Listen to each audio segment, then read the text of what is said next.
ಈ ಹಾಡು first of all to be very frank, ಏನಮ್ಮಿ ಏನಮ್ಮಿ ಸಾಂಗ್ ಮಾಡಿದ್ವಿ ಅಯೋಗ್ಯ ಒನ್ನಲ್ಲಿ. ಅದೇ ನಮಗೊಂದು ದೊಡ್ಡ ಚಾಲೆಂಜ್ ಎದುರುಗಡೆ ಇತ್ತು, ಹೇಗೆ ಆ ಹಾಡನ್ನು ಆ ಲೆವೆಲ್ಗೆ ಇನ್ನೊಂದು ಹಾಡು ಮಾಡಬೇಕಲ್ಲ ಅಂತ. ಬಟ್ ಆ ಪ್ರೆಷರ್ ನನಗೆ ಯಾರು ತಂಡದಲ್ಲಿ ಯಾರು ಇವತ್ತವರೆಗೂ ಸರ್ ಅದನ್ನು ಮೀರಿಸ್ಬೇಕು ಸರ್, ಹಂಗೆ ಮಾಡ್ಬೇಕು ಹಿಂಗೆ ಮಾಡ್ಬೇಕಂತ ಯಾರೂ ಹೇಳಿಲ್ಲ. ಸತೀಶ್ ಸರ್ ಕೂಡ ಕಂಪೋಸಿಂಗಲ್ಲಿದ್ದರು. ಸೊ ಆರಾಮಾಗಿ ಮಾಡಿದ್ವಿ. ಆ ಹಾಡು ನಿಮ್ಮ ಮುಂದೆ ಇವತ್ತು ತಂದಿದ್ದೀವಿ. Chetan, thank you so much.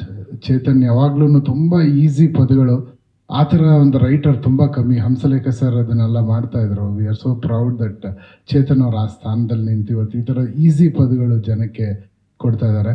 And ಭಾಳ ಹೆಮ್ಮೆ ಆಗ್ತಿರೋದು ಪೃಥ್ವಿ, ಕಂಗ್ರ್ಯಾಚುಲೇಷನ್ಸ್. ತುಂಬ ತುಂಬ ಚೆನ್ನಾಗಿ ಹಾಡಿದ್ಯಾ ಕಂದ ನೀನು. ಕನ್ನಡದಲ್ಲಿ ಕನ್ನಡದ ಸಿಂಗರ್ಸು ಲಾಂಚ್ ಮಾಡೋದಕ್ಕೆ ಇಟ್ಸ್ ಅ ಬಿಗ್ ಚಾಲೆಂಜ್. ಯಾಕಂದರೆ ನಾನೇ ಅವಕಾಶ ಕೊಡ್ಬೋದು, ಬಟ್ ಅದಾದಮೇಲೆ ಎಷ್ಟೊಂದು ಜನರು ದಾಟುತ್ತದೆ, ಆಡಿಯೋ ಕಂಪ್ನಿಗೆ ಹೋಗುತ್ತೆ, ಎಷ್ಟೊಂದು ಜನ ಕೇಳ್ತಾರೆ. ಅವರೆಲ್ಲ ಅಪ್ರೂವ್ ಮಾಡಬೇಕಂದ್ರೆ ನೀನು ನಿಜವಾಗ್ಲೂ ಅಷ್ಟು ಟ್ಯಾಲೆಂಟೆಡ್ ಇರೋದಕ್ಕೆ ಮಾತ್ರ. ಸೊ ಯಾರನ್ನೂ ಧೈರ್ಯ ಮಾಡಿಲ್ಲ ಪೃಥ್ವಿ ವಾಯ್ಸ್ ಬೇಡ ಅಂತ ಹೇಳೋದಕ್ಕೆ, ಅದೇ ನಿನ್ನ ಗೆಲುವು. ಸೊ ಪ್ರತಿ ಸತಿ ನೀನು ಹಾಡಬೇಕಾದ್ರೆ ಹಾಗೆ ಅಂದ್ಕೊಂಡು ಹಾಡು. ನಾನು ಇವತ್ತು ಹಾಡಿದ್ರೆ ಯಾರಿಗೂ ಧೈರ್ಯನೇ ಬರಬಾರ್ದು ನನ್ನ ವಾಯ್ಸ್ನ ಚೇಂಜ್ ಮಾಡು ಅಂತ ಹೇಳೋಕ್ಕೆ ಅನ್ನೋ ರೀತಿಯಲ್ಲಿ ಅದೇ ರೀತಿ ಹಾಡಿದ್ಯಾ. I am so proud of you. ತುಂಬ ಚೆನ್ನಾಗಿದೆ. And Rachita Ram, she is a great friend ನನಗೆ. ವೆರಿ ಮನಸ್ಸಿಗೆ ತುಂಬ ಹತ್ತಿರವಾದವರು. ಅವ್ರ ಸಿನಿಮಾ ಅಂದಾಗ ನಾನು ಸ್ಪೆಷಲ್ಲಾಗಿ ಯೋಚನೆ ರಾಮ್ ಅವ್ರಿಗೆ ಸಾಂಗ್ ಮಾಡ್ತಾಯಿದ್ದೀನಿ, ಇನ್ನೂ ಸ್ಪೆಷಲಾಗಿ ಏನಾದರೂ ಮಾಡಬೇಕು ಅಂತ.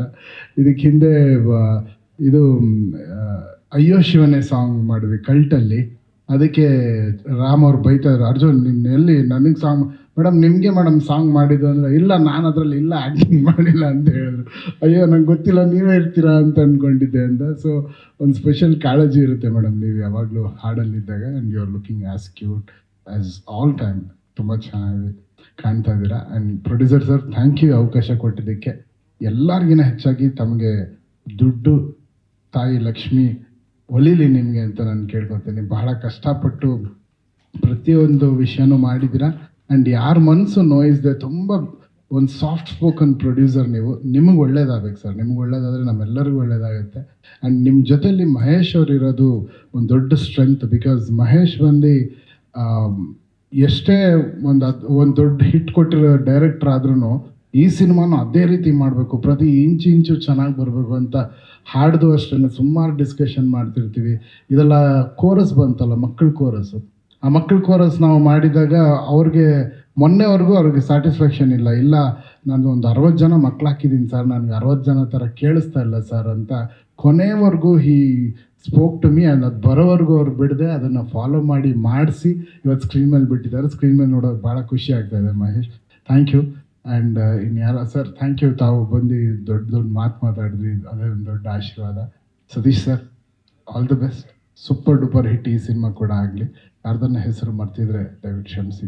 ಫಸ್ಟ್ ಆಫ್ ಆಲು ನನಗೆ ಈ ಅಯೋಗ್ಯ 2 ಪ್ರಾಜೆಕ್ಟು ನನಗೆ ಸಿಕ್ಕಿದೆ ಅಂದರೆ ನಿಜವಾಗ್ಲೂ ನನಗೆ ಸಂತೋಷ ಆಗ್ತದೆ. ಏನಕ್ಕೆ ಅಂದರೆ ಇದರಲ್ಲಿ ನಮ್ಮ ರಚಿತಾರಾಮು, ಸತೀಶ್ ಅವರು ಮತ್ತು ನಮ್ಮ ಡೈಲಾಗ್ ರೈಟ್ರು ಎಲ್ಲ ಆರ್ಟಿಸ್ಟು ಮಾಡ್ತಾಯಿದ್ದಾರೆ.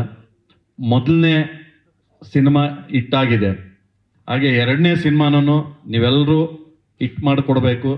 ಎಲ್ಲರೂ ನೋಡಿ ಈ ಸಿನಿಮಾನ ನೆಕ್ಸ್ಟು ಅಯೋಗ್ಯ 3 ಮಾಡೋ ಥರ ನಮಗೆ ಹುಮ್ಮಸ್ಸು ಕೊಡಬೇಕು ಅಂತ ಹೇಳ್ಬಿಟ್ಟು ನಾನು ಈ ಮೂಲಕ ಹೇಳೋಕ್ಕೆ ಇಚ್ಛೆ ಪಡ್ತೀನಿ. ಹಾಗೆ ಎಲ್ಲರೂ ಈ ಸಿನಿಮಾದಲ್ಲಿ ಒಳ್ಳೆ ಕೆಲಸ ಮಾಡಿದ್ದಾರೆ, ನನಗೆ ಸಪೋರ್ಟಿವ್ ಆಗಿ ನಿಂತ್ಕೊಂಡೆಲ್ಲ ಸಪೋರ್ಟ್ ಮಾಡಿದ್ದಾರೆ. ಸರ್ ಸುಪ್ರೀತ್ ಸರ್ ಬಂದಿದ್ದಾರೆ, ಅವ್ರಿಗೂ ನಮಸ್ಕಾರ. ಸರ್ ನಿಮಗೂ ನಮಸ್ಕಾರ. ಎಲ್ಲ ನಮ್ಮ ಆರ್ಟಿಸ್ಟ್ಗೆ ನಮಸ್ಕಾರ ಹೇಳಕ್ಕೆ ಇಚ್ಛೆ ಪಡ್ತೀನಿ. ನಮಸ್ಕಾರ. ಫಸ್ಟ್ ಆಫ್ ಆಲ್ ನಾನು ಏನೇ ಪ್ಲೇಬ್ಯಾಕ್ ಮಾಡ್ತಿದ್ರು, ಏನೇ ಹಾಡ್ತಿದ್ರು, that's all because of AJ sir. I am very grateful to you sir. Thank you so much. And Rachita Ram ma'am ಬಗ್ಗೆ ಹೇಳಬೇಕಂದ್ರೆ, ಶಿ ಪರ್ಸ್ನಲಿ ಟೆಕ್ಸ್ಟೆಡ್ ಮೀ ಅಂದರೆ ಚೆನ್ನಾಗಿತ್ತು, ನಿನ್ನ ವಾಯ್ಸ್ ನನಗೆ ಸೂಟ್ ಆಗುತ್ತೆ ಅಂತ. So that's so sweet of her. And Satish sir ಮತ್ತು Rachita ma'am ಇಬ್ಬರು ಸೂಪರಾಗಿ ಕಾಣಿಸ್ತಾರೆ. And thank you Mahesh sir, ಇದರಲ್ಲೊಂದು ಹಾಡೋಕ್ಕೆ ಚಾನ್ಸ್ ಕೊಟ್ಟಿದ್ದಕ್ಕೆ. ಆ್ಯಂಡ್ ಚೇತನ್ ಸರ್ ತುಂಬ ಚೆನ್ನಾಗಿ ಲಿರಿಕ್ಸನ್ನು ಬರೆದಿದ್ದಾರೆ. ಆ್ಯಂಡ್ ಮುನೇಗೌಡ ಸರ್ಗೂ ತುಂಬ ಥ್ಯಾಂಕ್ ಯು. ವರ್ಕ್ ಮಾಡಬೇಕು ಅಂತ ಏನಾದರೂ ಬರ್ಬೇಕಂದ್ರೆ ಮುಖ್ಯ ಕಾರಣ ರಚಿತಾ ಮೇಡಮ್. ಯಾಕಂದರೆ ನಾನು ಮಂಗಳೂರಲ್ಲಿ ಕಲಿತು ಒಂದು ಸಿನಿಮಾ ಮಾಡಬೇಕಾದ್ರೆ ಮೇಡಮ್ ಅವರಿಲ್ಲ, ಒಳ್ಳೆ ಪ್ರೊಡ್ಯೂಸರು ನಮ್ಮ ಜೊತೆಯವರೇ ಅಂತೇಳಿ ನಾನು ಕರೆದು ಇದಕ್ಕೊಂದು ಅವಕಾಶ ಕೊಟ್ಟಿದ್ದಕ್ಕೆ ರಚಿತಾ ಮೇಡಮ್ ಅವ್ರಿಗೆ ನಮಸ್ಕಾರ. Thank you sir. Satish sir ಬಗ್ಗೆ ಹೇಳ್ಬೇಕಂದ್ರೆ ವಿರಳವಾದಂಥ ಒಬ್ಬ ವ್ಯಕ್ತಿನ ನಾನು ನೋಡಿದ್ದು ಈ ಸಿನಿಮಾದಲ್ಲಿ. ಸಾಕಷ್ಟು ಏನೋ ಇಲ್ಲ ಕಷ್ಟ ಆಗುತ್ತೆ, ಮಾಡೋಕೆ ಕಷ್ಟ ಆಗುತ್ತೆ, ಅದು ಕಷ್ಟ ಆಗುತ್ತೆ, ಇದು ಕಷ್ಟ ಆಗುತ್ತೆ. ನನಗೆ ಎಷ್ಟು ಫ್ರೆಂಡ್ಲಿ ಆಗಿದ್ರು ಅಂದರೆ ಒಂದೇ ಒಂದು ಕ್ಷಣ ಕೂಡ ನನಗೆ ಒಂದು ಟೆನ್ಷನ್ ಇಲ್ಲದೆ ಮಾಡಿದಂಥ ಇದೆಲ್ಲ ಮೀರಿ ಅಂದರೆ ನಮ್ಮ ಮನೆಗೌಡ್ರು ಸರ್. ಅವ್ರ ಲಿಮಿಟೇಷನ್ ಬಿಟ್ಟು ಕ್ರಾಸ್ ಬಿಟ್ಟು ಮುಂದೆಗಡೆ ಹೋದ್ರು ಕೂಡ ಮಾಡ್ಬಿಡೋಣ, ಇದು ಮಾಡೋಣ, ಅದು ಮಾಡೋಣ.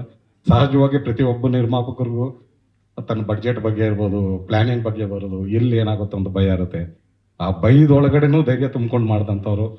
ಅವ್ರಿಗೆ ನಿಜವಾಗ್ಲೂ ಈ ಅವಕಾಶ ಕೊಟ್ಟಿದ್ದಕ್ಕೆ ನಮಸ್ಕಾರ. ಇದ್ರ ಜೊತೆಗೆ ಇನ್ನು ಚೇತನ್ ಸರ್ ಇರ್ಬೋದು, ಮಾಸ್ತಿ ಸರ್ ಇರ್ಬೋದು, ಇನ್ನು ಎಲ್ಲ ಕಲಾವಿದರದ್ದು ಅವ್ರದ್ದೇ ಆದಂಥ ಒಂದು ಸ್ಥಾನಗಳು ಸಂಪಾದಿಸ್ಕೊಂಡಿದ್ದಾರೆ. ಅದನ್ನೆಲ್ಲ ಬಿಟ್ಟು ನಾನು ನಮ್ಮ ವಿಶ್ವಜಿತ್ ಇವ್ರ ಬಗ್ಗೆ ಹೇಳ್ಬೇಕಂದ್ರೆ ಮೇಡಮ್, ಆ್ಯಕ್ಚುಲಿ ಮಾತು ಬರಲ್ಲ ಅವ್ರಿಗೆ.